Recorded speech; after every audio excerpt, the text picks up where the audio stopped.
Students, मैं PS Kushwaha, आपका mechanical engineering का teacher from the department of mechanical engineering, Hewett polytechnic Lucknow.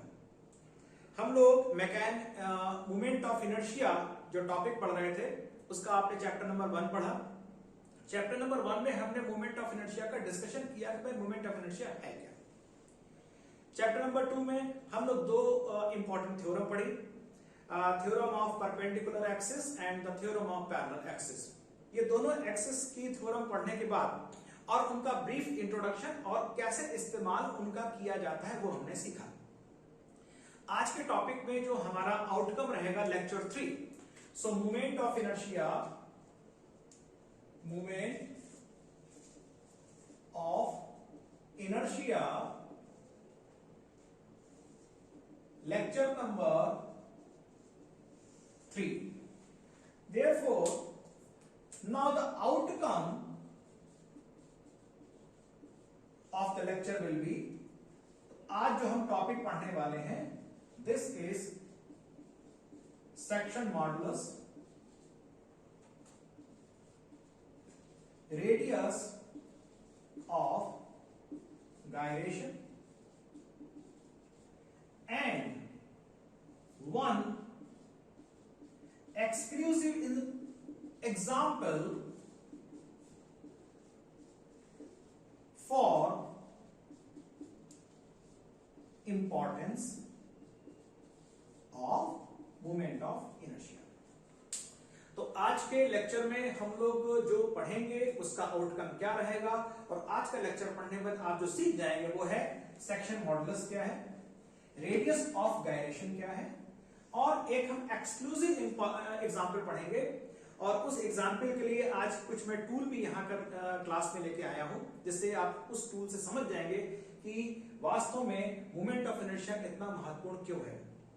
क्योंकि जब आप आगे जाएंगे इस चैप्टर में, इस सिलेबस में आप आगे जाएंगे, तो सिलेबस में आगे जाने पर आप पढ़ेंगे बेंडिंग स्ट्रेसेस, आप पढ़ेंगे शियर स्ट्रेसेस, और दोनों के केस में आपको मूवमेंट ऑफ इनर्शिया की इस्तेमाल करना पड़ेगा। Therefore, we shall learn, and what is the example? Let us wait for a few minutes. Before this, we finish these two topics, the section modulus and the radius of gyration.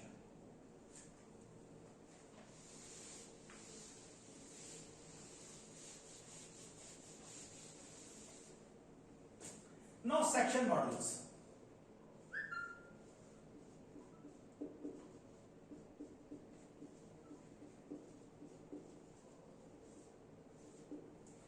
Section modulus is a term which is denoted by letter Z. Section modulus is term which is denoted by letter capital Z. This is equal to I upon Y. I upon Y. So this is a formula of the section modulus. ये section modulus का formula है। अब इसका इस्तेमाल हम कैसे करेंगे? पहले इसमें जो जो बातें प्रदर्शित हो रही हैं, दिख रही हैं, हम उनसे परिचित हो जाते हैं कि है क्या। तो पहली बात, ये तो हो गया सेक्शन मॉडुलस। ये है movement of inertia. Normally movement of inertia about an axis जो कि सेंटर से पास करती है। अगर हॉरिजॉन्टल है तो उसको मैक्स मान लेते हैं, वर्टिकल है तो उसको हम वाई मान लेते हैं, वो आप निकालना जानते हैं। And this is distance of farthest, अभी बात करेंगे, समझेंगे क्या है फारदेस्ट लेयर ऑफ सेक्शन। किसी बीम के क्रॉस सेक्शन का सबसे ऊपरी सतह, ऊपरी लेयर की दूरी, कहां से दूरी निकालनी है? From the neutral axis, from the centroidal axis, वहां से जो दूरी होती है, अधिकतम दूरी, उसको हम यहां पर y कहते हैं। अधिकतम दूरी ही हम क्यों लेते हैं, हम उसको भी आज यहां समझ लेंगे। So this is the section modulus. अब एक एग्जाम्पल लेते हैं और एग्जाम्पल से आपको तुरंत क्लियर हो जाएगा। लेट अस टेक एक फिगर यहां पर ड्रॉ करते हैं। दिस इज अ बीम और बीम का ये क्रॉस सेक्शन आप देख रहे हैं। अगर मैं यहां बना दूं, so this is one of the beam, ये बीम है से सिंपली सपोर्टेड बीम, इस पे कोई लोड लग रहा है, मान लीजिए 3 लोड लग रहे हैं, W1, W2 एंड W3। अब क्या होगा, जब बीम पर लोड लगेगा तो बीम पर क्या डेवलप हो जाएगा, सैगिंग। बीम पर जब इस तरह का ऊपर से लोड लगता है और बीम इस तरीके से झुक जाएगी, इसको कहते हैं सैगिंग। तो ऊपर की जो सरफेस है थोड़ी सी ऐसे हो जाएगी और नीचे की सरफेस भी ऐसे हो जाएगी। अब आप बहुत ध्यान से अगर देखें और इस बात को सोचें कि ये बताइए कि इस पूरी बीम की लेंथ पर सबसे ज्यादा स्ट्रेस कहां पर आया। सोचने की बात है ये, सबसे ज्यादा स्ट्रेस कहां पर आया। तो सबसे ज्यादा बच्चों स्ट्रेस आया है या तो ऊपर की सरफेस पर या फिर बीम की नीचे की लेयर पर आया है। ऐसा क्यों आया? Because the beam is subjected to maximum compressive stress on the upper surface and maximum tensile stress on the lower surface. ऐसा क्यों? अगर हम बीम का ये एक्सिस ले लें, आगे मैं आपको बताऊंगा कि इस एक्सिस को हम कहते हैं न्यूट्रल एक्सिस। इसको कहते हैं न्यूट्रल एक्सिस, उदासीन अक्ष इसको हम हिंदी में कह सकते हैं, इसको न्यूट्रल एक्सिस कहते हैं। बीम की न्यूट्रल एक्सिस वो एक्सिस होती है जिस पर कोई स्ट्रेन नहीं आता, जिस पर कोई भी यानी उसकी लंबाई जो है ना तो बढ़ेगी और ना ही लंबाई उसकी घटेगी। तो बीम की वो एक्सिस जिस पर ना तो लंबाई घटती है ना ही लंबाई बढ़ती है, उसको हम न्यूट्रल एक्सिस कहते हैं। और इस पिक्चर से आप देख सकते हैं कि ऊपर के सतह की लंबाई थोड़ी सी कम हो गई है और नीचे की सतह की लंबाई थोड़ी सी बढ़ गई है। इसलिए ऊपर की सरफेस पर कौन सा स्ट्रेस आएगा, कंप्रेसिव, और यहां पर आएगा टेंसाइल स्ट्रेस। अब दूरी बढ़ने पर स्ट्रेस बढ़ेगा, ऊपर कंप्रेसिव रहेगा, नीचे का तनाव वाला रहेगा, टेंसाइल वाला रहेगा। तो सबसे ज्यादा कहां पर होगा? सबसे ज्यादा होगा इस न्यूट्रल एक्सिस से सबसे ज्यादा दूर, और इस न्यूट्रल एक्सिस पे नीचे की ओर सबसे ज्यादा दूर। इसलिए यहां पर एक वर्ड लगा है why it is the farthest। farthest का मतलब है सबसे ज्यादा दूर। बीम का वो लेयर जो सबसे ज्यादा दूर है, उस लेयर पर सबसे ज्यादा स्ट्रेस पैदा होगा। इसलिए इस फॉर्मूले में हमको यहां पर y का इस्तेमाल करना पड़ता है एक बार।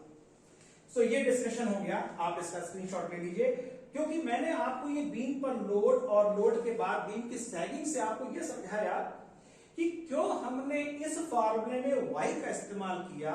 और y का परिचय आपको देते समय एक शब्द इस्तेमाल हुआ, फार्देस्ट बीम। तो जो फार्देस्ट बीम का चक्कर है, दिस फार्देस्ट बीम मींस सबसे दूर वाला। तो सबसे दूर का चक्कर क्या है? तो सबसे दूर वाली सरफेस पर ही, सबसे दूर वाली सरफेस पर ही सबसे ज्यादा लोड यहां पर लगता है। सबसे यहां पे कंप्रेसिव आएगा और यहां पर टेंसाइल आएगा।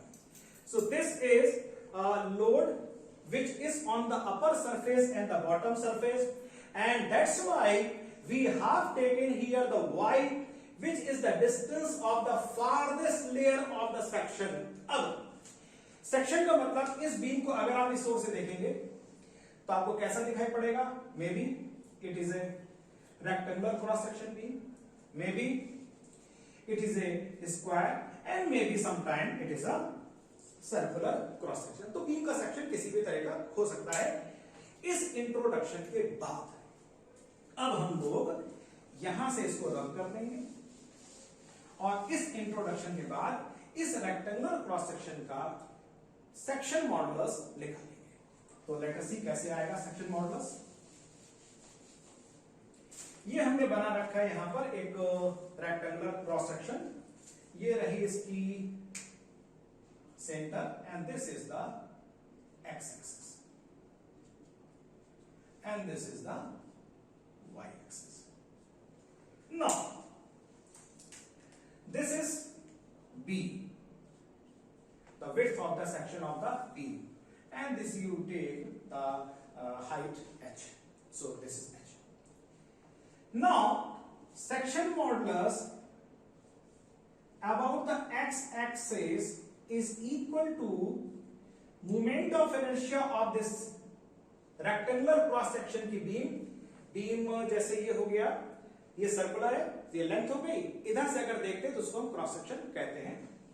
So this is x x और एक्स एक्सिस ये एक तरह से न्यूट्रल एक्सिस वाली एक्सिस हो गई, ये इसका सेंटर है. यहां से सबसे दूर वाला बिंदु, तो ये चूंकि एक यूनिफॉर्म क्रॉस सेक्शन की रेक्टेंगुलर बीम है तो इसका सेंटर यहां पर होगा और सेंटर से सबसे दूर वाला जो पॉइंट होगा उसकी दूरी होगी h/2 और नीचे वाले पॉइंट की भी दूरी होगी h/2. ये बात सबको समझ में आ गई? राइट.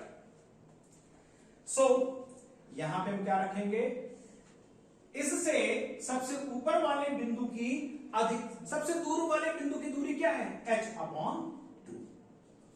आगे बढ़ते हैं. Ix ये मैंने आपको लेक्चर नंबर 1 में आपको मैंने बता दिया था. तो ये x एक्सिस b, इसके परपेंडिकुलर h है तो h के ऊपर cube upon 12 and whole upon h/2. बात सबको समझ में आ गई? और आगे बढ़ जाते हैं. b h/12 and 2/h. ये कट गया 6 बचा, ये एक पावर यहां पर कट के 2 बची. So this section modulus is b h square and upon 6. So this is the section modulus of a beam of rectangular cross section about the axis x. Now let us see what is the unit of section modulus. Moment of inertia की unit क्या होती है बताइए? मैंने बताया था आपको. तो मोमेंट ऑफ इनर्शिया की यूनिट होती है, अगर मिलीमीटर में सारी डायमेंशंस ले ली जाएं तो millimetre base to the power 4. ये लेंथ है, लेंथ की यूनिट क्या हो जाएगी, मिलीमीटर. एक कट गया.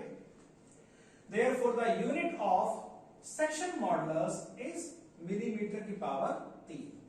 और अगर सेंटीमीटर है तो सेंटीमीटर की पावर 3, अगर मीटर है तो मीटर की पावर 3 हो जाएगा.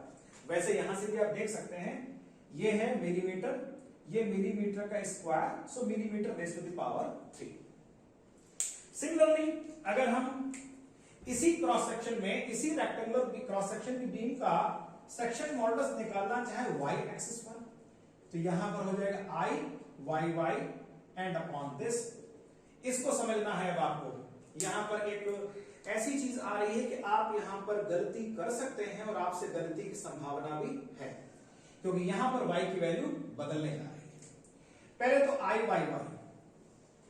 y एक्सिस के परितः, ये y एक्सिस है, इसका मोमेंट ऑफ इनर्शिया हो जाएगा h b cube and upon 12. Okay. y axis ये है, ये y एक्सिस है. इस y एक्सिस से सबसे दूर वाली सरफेस कौन होगी, या तो ये वाली सरफेस या फिर ये वाली सरफेस, या तो लेफ्ट वाला या फिर राइट वाला. तो y एक्सिस से सबसे दूर वाला होगा ये डिस्टेंस, और ये डिस्टेंस हो जाएगी b/2. अगर सेंटर से गुजर रहा है तो चाहे लेफ्ट में जाए और चाहे हम राइट में जाए, it will be b/2. So this is b/2 और ये हो जाएगा h b square and upon 6. So this is the concept of the movement of this section modulus. और स्क्रीनशॉट आप ले लीजिए. और अब हम एक circular shaft, circular cross section की शाफ्ट का भी हम ये सेक्शन मॉडुलस निकाल लेते हैं कि कैसे ये होता है और कैसे आप इसको निकाल सकते हैं.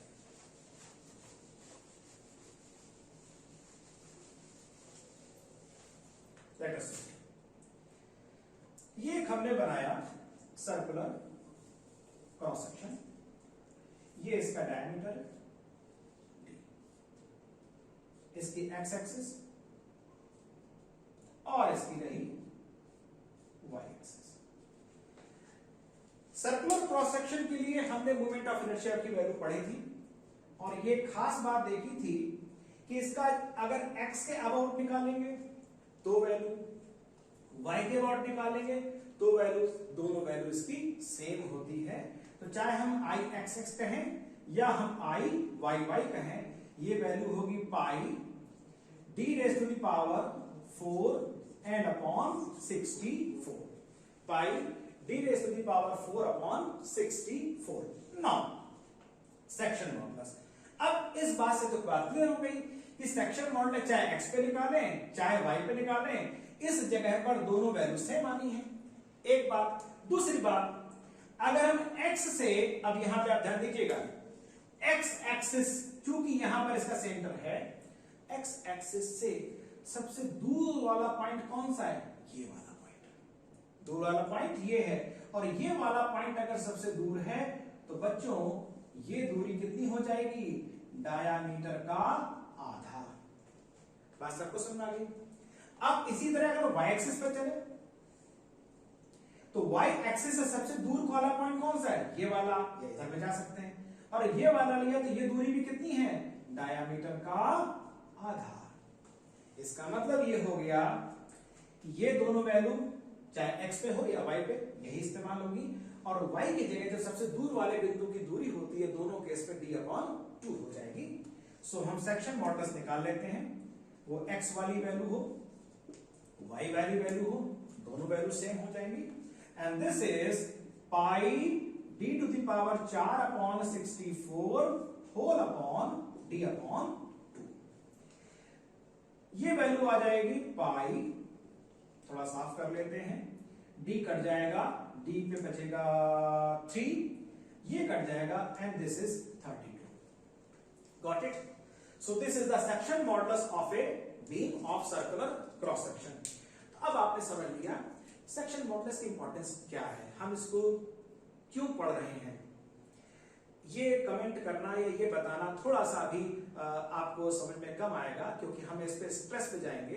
तो हमें जब बेंडिंग स्ट्रेसेस हम पढ़ेंगे, हमारा चैप्टर भी है बेंडिंग स्ट्रेसेस, वहां पर बच्चों इसका इस्तेमाल होगा, वहां पर इसकी इंपॉर्टेंस पर हम दोबारा चर्चा करेंगे। यहां आपको इतना जानना जरूरी था कि what is the section modulus. अब इसकी इंपॉर्टेंस क्या है, इसका यूज क्या है, वो हम आगे पढ़ेंगे।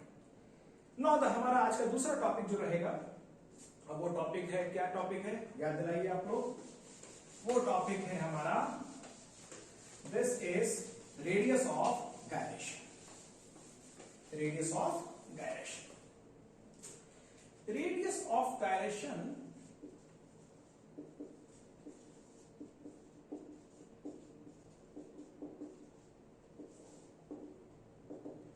क्या है, हम इसको समझते हैं। सपोज करिए ये एक एक्सिस है, सम एक्सिस हॉरिजॉन्टल है तो x मान लेते हैं। एक कोई सर्टेन ये एरिया है A1, इसका सेंटर, और इसके सेंटर से इसकी दूरी है R1। एक सर्टेन एरिया है, इसके सेंटर से इसकी दूरी है R2। एक और ले लेते हैं, एरिया A3, इसका सेंटर यहां है और इसके सेंटर से इसकी दूरी है A3। अब इन सभी एरिया की इस एक्सिस पर जो मोमेंट ऑफ इनर्शिया होगा, x बोल सकते हैं, x एक्सिस है, A1 R1 square, A2 R2 square, A3 R3 square, ये मोमेंट ऑफ इनर्शिया आ गया। हमने इसको वैल्यू का नाम दे दिया, दिस इज द वैल्यू जो इन सबसे आ गई, ये अलग अलग एरिया था। अब अगर हम ये माने, अब सुनिएगा कि टोटल एरिया कितना है, total area is what, A1 A2 and A3, ये टोटल एरिया हमारा A1 A2 A3। अब अगर हम कहें कि टोटल एरिया इसी एक्सिस से, टोटल एरिया की बात हो रही है, तो टोटल एरिया कौन सा, A1 plus A2 plus A3। Total area ये है, यानी इसमें कुछ हिस्सा A1 का है, कुछ हिस्सा A2 का है, और कुछ हिस्सा इसमें A3 का है। तो सारा एरिया हमने इकट्ठा करके एक जगह ले आए। अब इस एरिया का कोई सेंटर भी होगा, let this area has certain centre, ये इसका सेंटर है। इसके सेंटर से उसी एक्सिस के अबाउट इसकी दूरी निकाले जरा, let this is the distance of the centre of the total area from the same axis, ये है। अब इस टोटल एरिया, हम एक काम करते हैं, इस टोटल एरिया का एक नाम दे देते हैं कैपिटल ए, यहां पे नाम दिया हुआ है, इसको नाम दे देते हैं capital A. That means this plus this is equal to capital A, this is total area. अब अगर हम इस टोटल एरिया का मोमेंट ऑफ इनर्शिया निकालें तो कितना होगा, a इंटू के स्क्वायर, ये वैल्यू आ जाएगी। ये वाली वैल्यू अगर इस वैल्यू के बराबर हो जाए, ध्यान से समझिएगा, अलग अलग एरिया थे फैले फैले से, सबके सेंटर के अलग अलग डिस्टेंस थी एक्स एक्सिस से, तो हम एक का मोमेंट ऑफ इनर्शिया निकाल लिया, सबके मोमेंट ऑफ इनर्शिया का योग कर दिया, वो एक वैल्यू आ गई। चरण नंबर 1। स्टेप 2, सारे एरिया का हमने टोटल कर दिया, a1 plus a2 plus a3, वो टोटल एरिया a आ गया। वो टोटल एरिया अगर इस जगह माना जाए एक जगह, that means we have assume that the total area is concentrated and total area is located at one place, इस जगह पर सारा एरिया है, और उस एरिया की जो सेंटर है वो ये है, और यहां से इसकी डिस्टेंस k है, और यहां से इसका moment of inertia a into K square हो जाएगा। और अगर ये वैल्यू इस वैल्यू के बराबर हो जाए तो ये जो k है इसको ही बोलते हैं radius of gyration, this is known as the radius of gyration. अब अगर हम यहां से k निकाल लें तो k की वैल्यू हो जाएगी I XX अपॉन a, ये फार्मूला हो जाएगा, यानी k is equal to root I XX upon a, radius of gyration. बात आपको समझ आ गई? तो कंसंट्रेटेड एरिया का ये फीचर होता है। यूनिट निकाल लेते हैं, तो इसकी यूनिट होती है क्या, मिलीमीटर की पावर 4, लेकिन ये अंडर रूट के अंदर है। एरिया की यूनिट मिलीमीटर स्क्वायर, बचा 2, बाद में आ गया millimetre. That means radius of gyration is the length, और इसकी यूनिट मिलीमीटर की पावर 4 होती है, यानी मिलीमीटर हो जाएगी। तो it is a simple distance and this is the radius of gyration. कुछ टीचर्स पढ़ाते समय इसको रेडियस ऑफ जायरेशन भी बोलते हैं, तो आपको गायरेशन और जायरेशन के विभाग नहीं पढ़ना है, आपका जो मन चले सेंस वही रहेगा, रेडियस ऑफ गायरेशन बोले या रेडियस ऑफ जायरेशन बोले, सो बेटर से रेडियस ऑफ गायरेशन। आज का हमारा जो अगला टॉपिक था, जो मैंने आपको बताया था कि एक एक्सक्लूसिव एग्जांपल मैं आपको दूंगा, और उस एक्सक्लूसिव एग्जांपल की हेल्प से आपको मोमेंट ऑफ इनर्शिया की इंपॉर्टेंस समझाई जाएगी। हम बनाते हैं एक पतली सी पट्टी,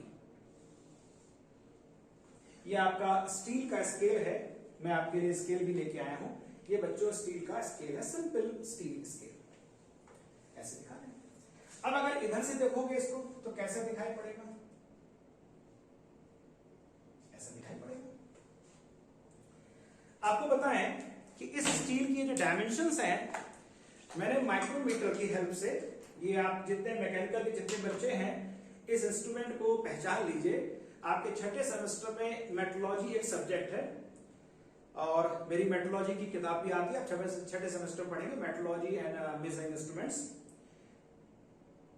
उसमें एक प्रैक्टिकल होता है स्क्रू गेज। आपने साइंस में फिजिक्स में स्क्रू गेज पढ़ा होगा, तो वैसे ही एक ये स्क्रू गेज का जो मॉडिफाइड फॉर्म होता है जो इंडस्ट्री में यूज किया जाता है, this is called the micrometer. तो ये इसकी जो साइज है, इसकी रेंज 0 से 25, और इसका लीस्ट काउंट होता है 0.01 मिलीमीटर। मैंने इससे इसको मेजर किया है। दिस डायमेंशन इज, जो इसकी चौड़ाई है, कौन सी चौड़ाई, ये वाली चौड़ाई, ये वाली चौड़ाई, दिस इज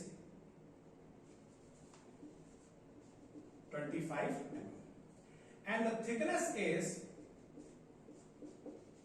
1, right? थोड़ा सा बच्चों में इसको बड़ा करके आपको बनाना है, दिखाना चाहता हूं। अगर हम ऐसे बनाते हैं, ये 25 है, ये 1 है, ये इसकी एक्स एक्सिस है। एक्स एक्सिस पर इसका मोमेंट ऑफ इनर्शिया हो जाएगा 25 into 1 cube and upon 12. 25 into 1 cube upon 12. So this value will be 25 upon this, and this is a very very small value, 2 point something आएगी। हम जरा इसकी y axis पे value निकालते हैं।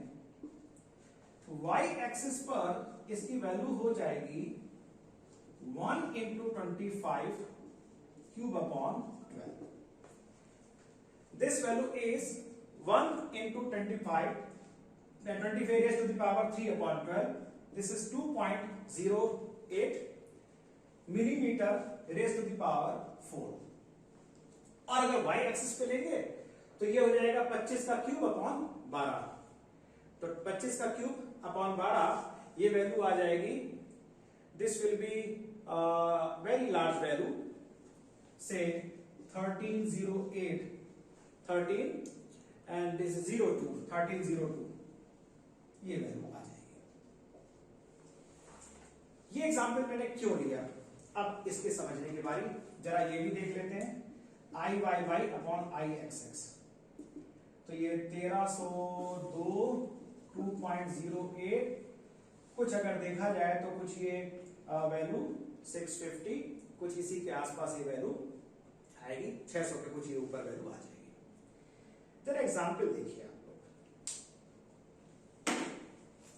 This is 625, approx value 625। जरा इस beam को, ये एक बीम है, सिंपली सपोर्टेड बीम है, ऊपर से लोड डाला गया और बीम देखिए टेढ़ी हो गई, टेढ़ी हो रही है बड़ी आसानी से, और अगर हम ज्यादा लगाएंगे तो ये अपनी इलास्टिक लिमिट क्रॉस कर जाएगी, फिर वापस कभी सीधी नहीं हो पाएगी। देखिए टेढ़ी हो गई, मोमेंट ऑफ इनर्शिया की वैल्यू कितनी, 2.08। वही मटेरियल है, वही सब कुछ है, हम इसको केवल ऐसे कर दे रहे हैं, ऐसे कर दिया, और अब ऊपर से लोड लगाइए और कोशिश करिए टेढ़ी करने की, हाथ पे गड्ढा पड़ गया, कुछ नहीं हो रहा है। मोमेंट इनर्शिया की वैल्यू कितनी, 1302, यहां की तुलना में 600 से ज्यादा की गुना। तो मोमेंट ऑफ इनर्शिया वो वैल्यू है जो बीम को बेंड होने के लिए बेंड नहीं होने देता और बेंडिंग के अगेंस्ट में प्रतिरोध देता है, बेंडिंग के अगेंस्ट में रेजिस्टेंस ऑफर करता है। Therefore, beams are designed to have with higher value of moment of inertia, because higher is the value of moment of inertia, lesser is the deflection in the beam। देख लीजिए टेढ़ा हो गया, ये वाली value देख लीजिए टेढ़ा हो गया, और अब मैं बहुत जोर से लगा रहा हूं, आप मेरे हाथ पे गड्ढा देख सकते हैं, कुछ नहीं हुआ। मोमेंट ऑफ इनर्शिया की वैल्यू कितनी, 1302। This a real life practical example, आप अपने खुद देख सकते हैं कि बिल्कुल टेढ़ा हो गया, एक्स एक्सिस पे कम है, और अगर ऐसे कर दिया, दैट इज व्हाई आपने मकानों में देखा होगा, कहीं बिल्डिंग में देखा होगा कि छत के नीचे से बीम निकली रहती है। इसीलिए बच्चों ये जो वैल्यू है ऐसे में, और y एक्सिस में ये वैल्यू ऐसे आ गई, इसको y एक्सिस नहीं कहेंगे। अगर y एक्सिस ना कहें तो हम सपोज करिए बीम को अगर हम पलट देते हैं तो ये x एक्सिस रहेगा, तो ये वैल्यू उठकर ये आ जाएगी, ये वाली value. That is why beam की जो गहराई होती है h वाली वैल्यू, इसको ज्यादा रखा जाता है और ये वैल्यू कम रखी जाती है। तो whenever beams are design for the cross section, height ज्यादा रखी जाती है और चौड़ाई कम रखी जाती है, जिससे कि बीम का मोमेंट ऑफ इनर्शिया ज्यादा रहे और डिफ्लेक्शन कम रहे। आई होप कि विद दिस एग्जांपल आपको मोमेंट ऑफ इनर्शिया की importance, design concept of the beam, उसको लेके अब आपको किसी भी तरह का मन में कोई शक शुबा नहीं रह जाएगा। सो विद दिस हमारा जो लेक्चर नंबर 3 है मोमेंट ऑफ इनर्शिया चैप्टर का, और ये स्ट्रक्चरल मैकेनिक्स में भी है, सिविल में, और mechanics of solid mechanical engineering में है। This is about to finish, और हम अब मिलेंगे आपसे चौथे लेक्चर में। टिल देन पढ़ते रहिए, चैनल को लाइक करिए, पीएस कुशवाहा सर नाम का चैनल है, पसंद करिए और सब्सक्राइब करिए, लोगों को पसंद करिए, और अपने आसपास सफाई बना के रखिए, एंड मॉर्निंग वॉक करें, और अपने आप को स्वस्थ रखें, अपने माता पिता की सेवा करें। Thank you very much.